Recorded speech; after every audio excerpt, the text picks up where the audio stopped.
guys! Welcome back to my channel. So, for today's video, since napagod tayo kakaluto dun sa ating previous video, ayan, kung hindi nyo pa napapanood, tayo naman ngayon ay kakain.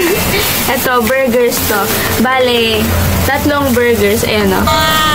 Hayes Burger. Doon ko siya binili. Kasi favorite ko yun eh.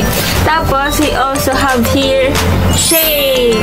Ayan. So, for today's video, bali magsasagot lang tayo ng... Ako lang pala. Magsasagot lang ako ng questions. And, ayun, habang kumakain.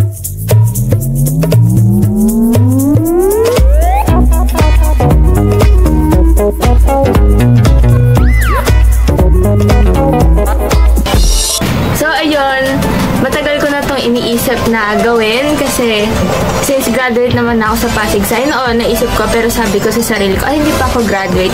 Feeling ko parang kulang pa yung experience ko para sabihin talaga to. Bale, magsasagot lang ako ng ilang questions na naisip ko. So, yung questions na to, isa-summarize ko lang yung buhay ko sa Pasig Sign na hindi ko talaga makakalimutan. Alam niyo yun guys, parang naka-engrave na siya sa puso ko. So, without further ado, let's get started! So, yan, first question. Why Pasig City Science High School?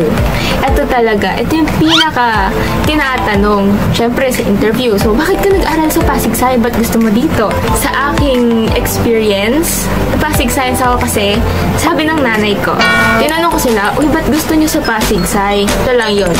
Ito, sinabi sa kanila ng nanay nila or parang sabi sa kanila, mag-try ka dun sa Pasig Science, maganda dun. Kasi, yan, maganda education. Or, alam nila na maganda yung school kaya gusto nila sa Pasig Science. So ako, sabi ng nanay ko, try mo dun, maganda dun. Kasi may kakilala si mama na yung anak sa Pasig City Science High School din. Next, ay teka lang, nagugutom ako. Nalimutan ko kaya nga pala ako bumili nito kasi para may energy time sagot ng questions. So wait lang, kakain muna ako.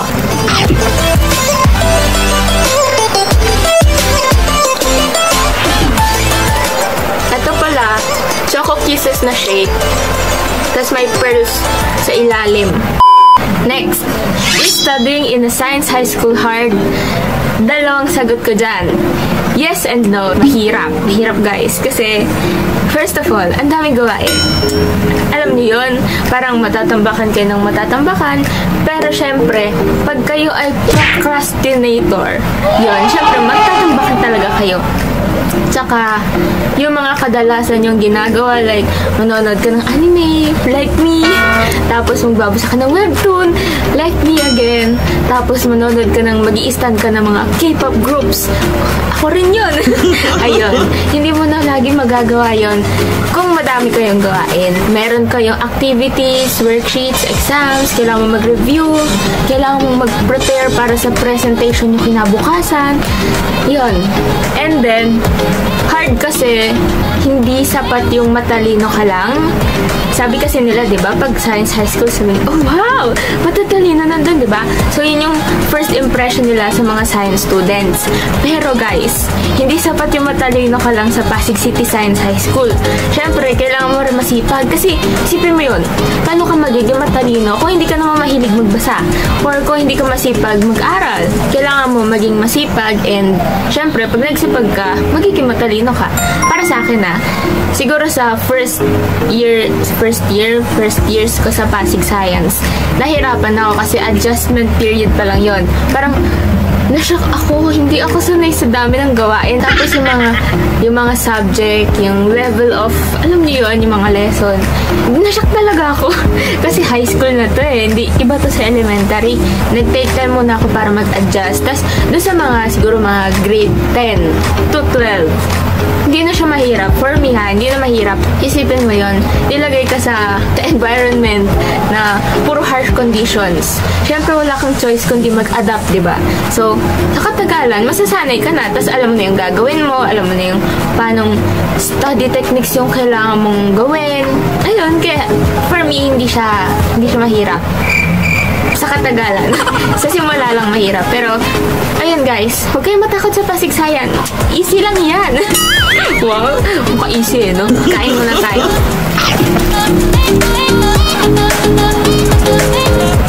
pag nag-aral kayo sa Pasigsay, kita nyo to?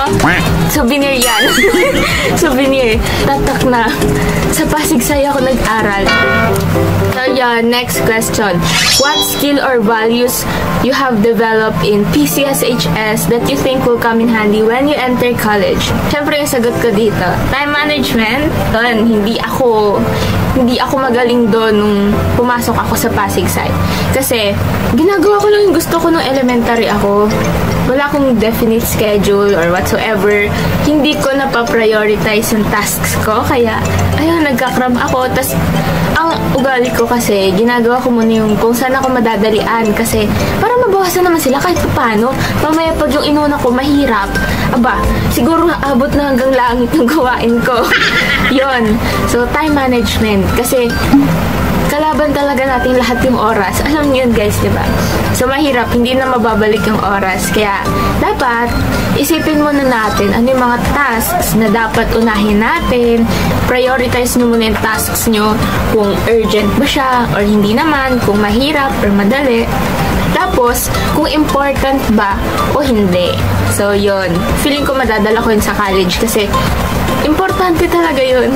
Lalo na pag college. Sabi nila, chill-chill lang. Pero sa mga nababasa ko, ganon. Feeling ko mas complicated yun. Kasi tertiary level of education na yun eh. Tapos yung isa pang value na natutunan ko sa Pasigsay, tapos dadalhin ko doon sa college, is discipline. Kailangan mo gawin agad yung homeworks mo kung ayaw mong mag-cram ka, kung ayaw mong tambakan ka. Tapos, huwag mong uunahin yung cellphone. Cellphone, guys. Yun talaga yung pinaka-problema ko noon kasi hilig ko mag-cellphone. Nagbabasa ako sa Wattpad. Since nagmamature na tayo, tumatanda na tayo, nag-iiba na yung responsibilities natin. Kung gusto nating maging maayos ang buhay natin, dapat meron tayong proper time management skills and discipline. Next, what's the most important life lesson have you realized while studying in Pasig City Science High School? Ito related to sa sagot ko nung nauna, nung sa previous question. Siyempre guys, simula nung bata pa ako, proud na proud talaga ako dito. Time is gold! Kasi diba, wala tayong luxury of time. Isipin niyo yun, hindi naman natin nabibili yun. Yung pera pwede na iipon yun. Pero yung time, hindi natin mabapalit. Next, best and worst memory in PCSHS. Siguro yung best ko is, nung grade 10 ako, nung nag-hip-hop kami. Para sa akin na, masaya talaga yun kasi, ayun, basta masaya talaga ako kasi dancing siya. Competition. Hip-hop dancing competition yun. Tapos, parang nung time talaga na yun, kahit di ko ka-close lahat nung classmate ko kasi may certain group of friends lang ako na pinag-i-stayan. Di ko naman sila close lahat. So yun, parang basta feel ko na naging close yung section namin kahit may sarili-sarili kaming squad. Basta yun, group of friends. Worst memory ko sa Pasigsay is hindi ko talaga to inaakala, guys. Kasi ako yung grade conscious, pero hindi super grade conscious na pag nakakuha ako ng line of 8, iyak na ako. Hindi ako ganon. Okay naman ako doon. Pero nakakuha ako ng line of 7, guys. Hindi ko akalain. Hindi sa proud ako na nakakuha ako ng line of 7, ha. Ang sinasabi ko lang, hindi lahat tayo, or hindi sa lahat ng oras, hindi tayo makaka-experience ng failure. Siyempre, part ng process yun, di ba? Learning. So, pag nag-fail ka, at least may natutunan ka. So, yun nga, nakakuha ko ng line of 7 kasi hindi ako masyado nag-focus dun sa studies ko. Alam niyo na yun, yung mga panahon na explore new things, ganon. Tapos, nagsabay pa yung anime, tapos yung Wattpad. Hindi ako nakapag-review sa exam namin, sa quiz. I mean, nag-review pero super quick lang. Sa school ako nag-review. Hindi na ako nakapag-review sa bahay kasi yon, nag-anime ako, nag-Wattpad ako, nag-ML ako, guys. Huwag niyo akong tutularan. So yon. Tapos yung subject na yon, isa pa yun sa pinaka-ayaw ko. As in, I mean, hindi naman talaga sa pinakaayaw dahil sa teacher. Hindi yun. Gusto ko yung teacher doon kasi magaling magturo. As in, yung subject lang talaga na yun. Alam yun, ayaw ko ng math. Math yun. Plain and solid geometry. So, nag-reflect ako sa buhay ko. Kinwestiyon ko yung sarili ko na, masaya pa ba ako? Ako'y pa ba ako? Ako pa ba to? Yun. Tapos, na-realize ko na kailangan kong ayusin muna yung sarili ko kasi hindi talaga ako to.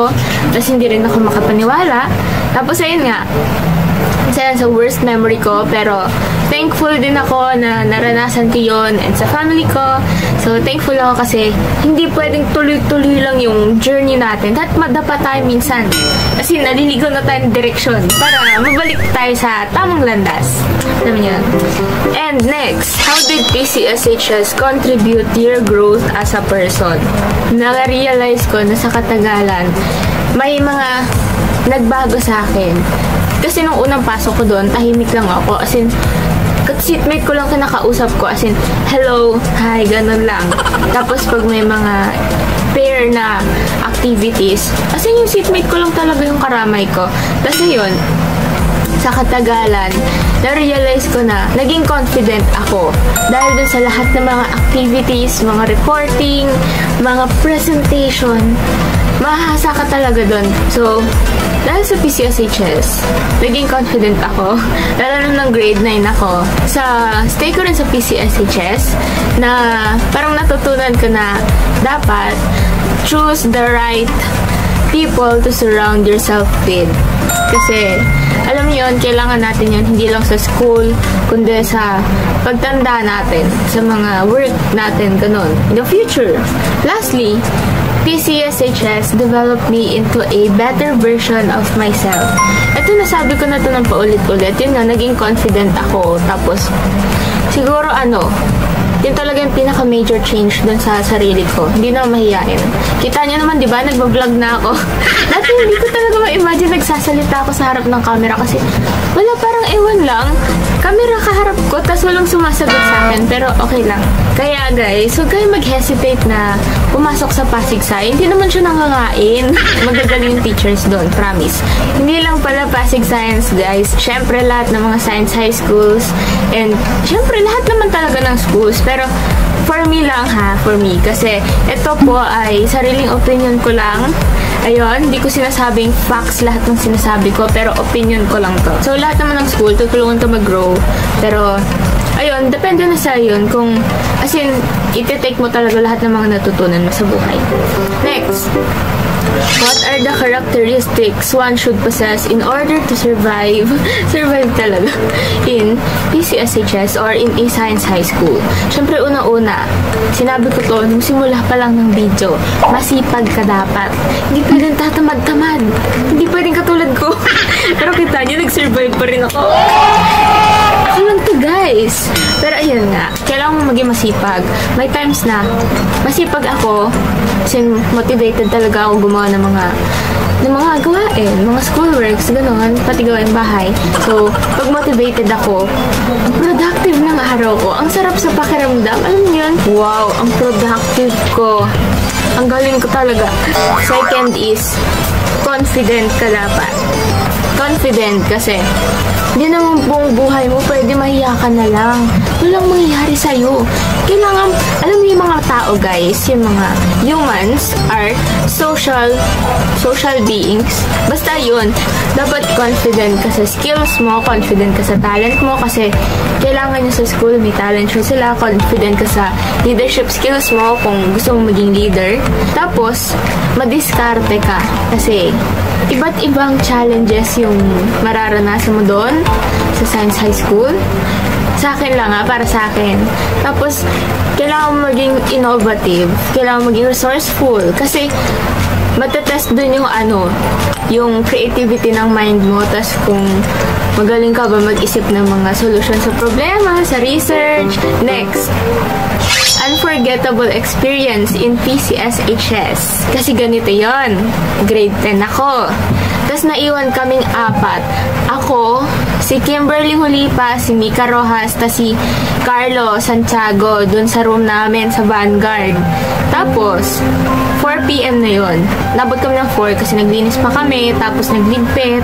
Kasi busy day yon, busy day. Tapos, may narinig ako. May parang sa taas, may tumunog, parang bumagsak na holen. Naglalaro, alam niyo yung mga bata naglalaro ng holen. Siyempre, malakas yung tunog nun, di ba? Tapos, natigil sila. Tapos, sabi, uy, oo nga, no? Tapos, nagtitigan muna kami bago kami lumabas. Sabi din ng teacher namin, may holen boy talaga doon. Naranasan namin yun. Kaya hindi na kami nagpapahuli pag uwian. Next, pros and cons of studying in PCSHS. Siyempre, unang-una, high quality education. Madaming learning materials. Madaming pwede ka matutunan sa mga teacher, kahit sa mga students nga eh. Share kayo ng knowledge ko naman, pati sa library. Madaming resources. Tapos, next is allowance! Pag sa Pasig Sai ka kasi, automatic na scholar ka na ng Pasig. So, may automatic na kayo doon kasi mahirap nga, kailangan nyo i-maintain yung grade na 85. Next is competitive environment. In a way na, alam mo yun, kunwari, matatalin yung classmates mo, matatalin yung friends mo. Siyempre ikaw, mapipilit ka rin na mag-aral, magiging matalino ka. Next is yung mga extracurricular activities. Ito yung pinakagusto ko. Next naman, dun sa cons ng pag-aaral sa isang science high school. Isa lang masasabi ko, mahirap kasi madaming gawain. Yun lang. Kailangan nyo lang sipagan. Next, any advice? Ulitin ko na lang yung advice ko sa mga gusto mag-aral sa science high school. Unang-una, magsipag kayo. Magsipag kayo kasi madaming gawain. Tapos, be confident na kaya mo to.